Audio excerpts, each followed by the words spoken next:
La Bible prophétise qu'à l'approche de la fin des temps, une figure sinistre apparaîtra.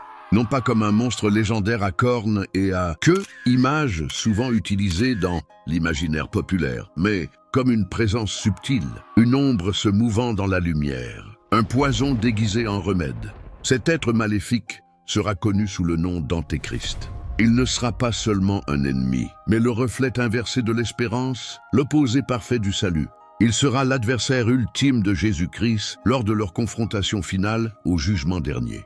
Son origine est présentée comme profondément profane dans certaines traditions. L'Antéchrist serait le fils de Satan, une graine de malice pure plantée dans la terre des hommes.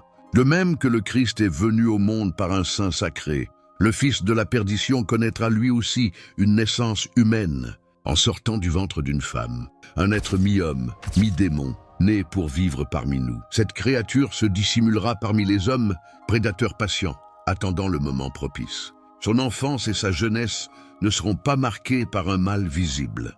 Au contraire, sa normalité sera sa plus grande force. Il pourra être l'enfant calme admiré de tous, le jeune homme prometteur, le voisin serviable. Au début, il sera presque impossible de reconnaître le fils du diable, car il ne laissera rien transparaître de ses origines ni de ses intentions.